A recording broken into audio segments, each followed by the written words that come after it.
ఒక ఆడపిల్ల ఎలా ఉండాలో తెలుసా? బంధాన్ని భారంతో బంధిస్తే నిలబడదు. బాధ్యతతో ప్రేమిస్తేనే నిలబడుతుంది. గుర్తుంచుకో. ఒక వ్యక్తి ఉన్నతికైనా, పతనానికైనా ఆ వ్యక్తే కారణం. ఎవ్వరిని నిందించి ఏం లాభం లేదు. నువ్వు సంతోషంగా ఉన్నా సరే నువ్వే కారణం. నీ బాధకు కారణం కూడా నువ్వే అని తెలుసుకోవాలి. నువ్వు తెలుసుకున్న రోజునే నీ జీవితం అనేది బాగుపడుతుంది. ఒక బంధం కలకాలం నిలవాలి అంటే నమ్మకం, విశ్వాసం, గౌరవం, సమాచారం అనే 4 విషయాలు ప్రధాన పాత్ర పోషిస్తాయి.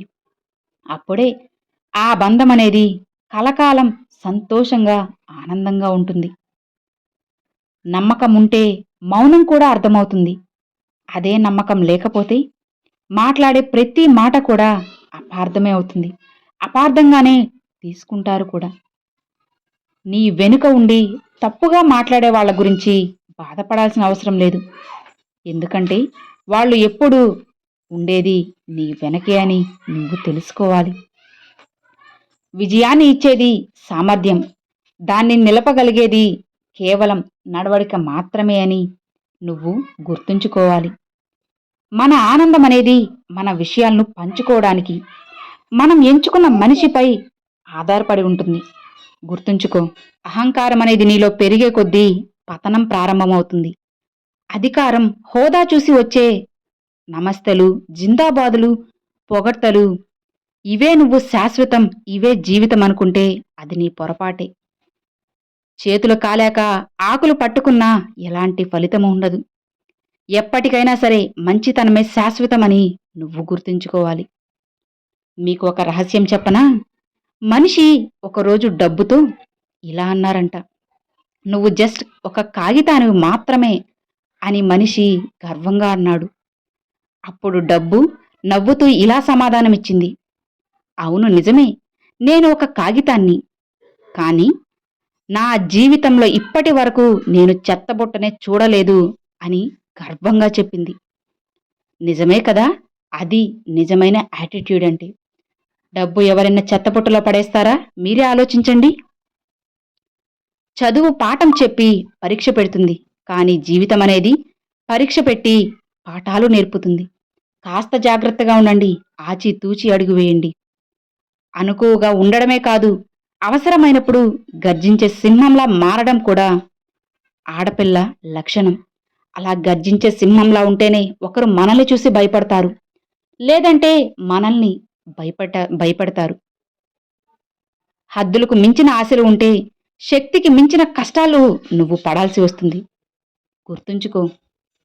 డబ్బు లేనివాడు కాదు, జీవితంలో ఎలాంటి ఆశయం అంటూ లేనివాడే నిజమైన పేదవాడు అని నువ్వు గుర్తుంచుకోవాలి. కోపం వచ్చే ఒక్క క్షణాన్ని నువ్వు అదుపులోకి తెచ్చుకోగలిగితే బాధపడే 1000 క్షణాల నుంచి నువ్వు చాలా సులభంగా తప్పించుకోవచ్చు. ఎదుటి వారి తప్పులను ఎత్తి చూపడం కాదు, నీ తప్పులు నువ్వు తెలుసుకున్నప్పుడే నువ్వు మంచి స్థాయిలోకి ఎదుగుతావు. గుర్తుంచుకో. అందరిలోనూ ఆత్మ ఒక్కటే. కాబట్టి ఒకరిని ద్వేషించడం అంటే తనని తాను నిందించుకున్నట్లే అవుతుంది. గుర్తుంచుకో. జీవితం అనేది చాలా చిన్నది.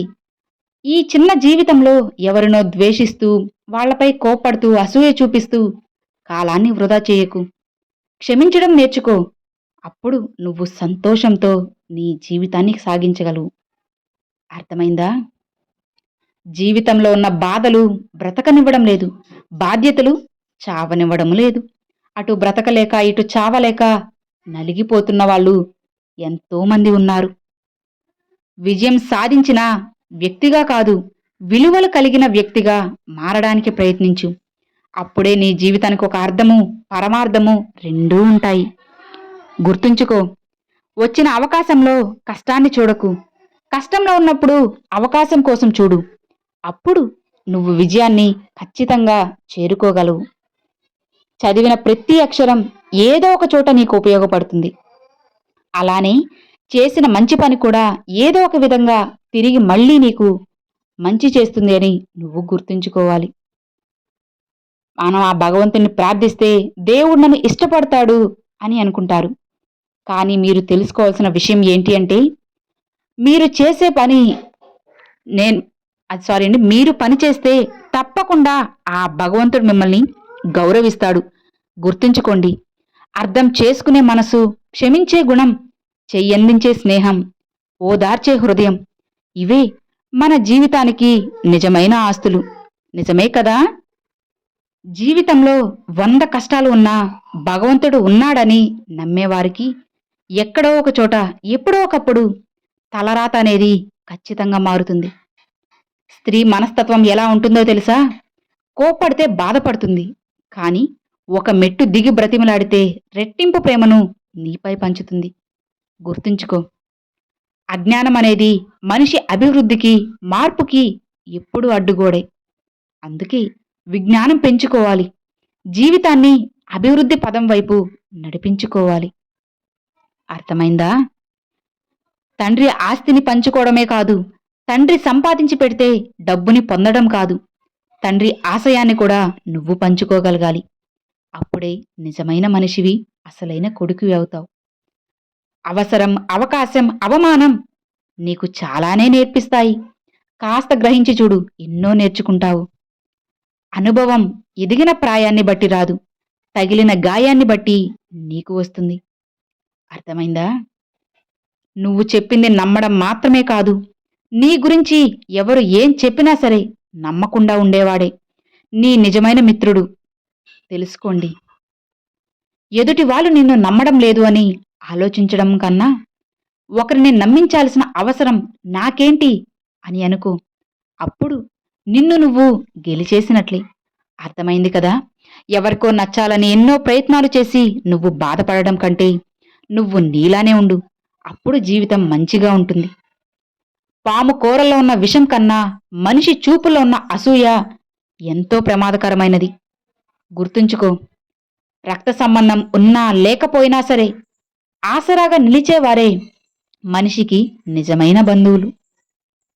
నిన్ను ప్రేమించడం నేర్చుకున్నా, కానీ నిన్ను మర్చిపోవడం నేర్చుకోలేదు అని ఎవరైతే మీ దగ్గరకు వచ్చి మాట్లాడతారో వాళ్ళు అసలైన మిత్రులు అని మీరు తెలుసుకోండి. ఓటమి అనేది గురువు లాంటిది. ఓటమి ఏం చేయకూడదో, ఎలా చేయకూడదో అన్నీ నేర్పిస్తాయి. అవి నేర్చుకున్న వాళ్లే నిజమైన మనుషులుగా మారుతారు. లేదా అలా నేర్చుకోకుండా పడిన చోటే మళ్ళీ మళ్ళీ పడుతూ ఉంటే మీరు గెలుపుని ఎలా సాధించగలరు? గుర్తుంచుకోండి.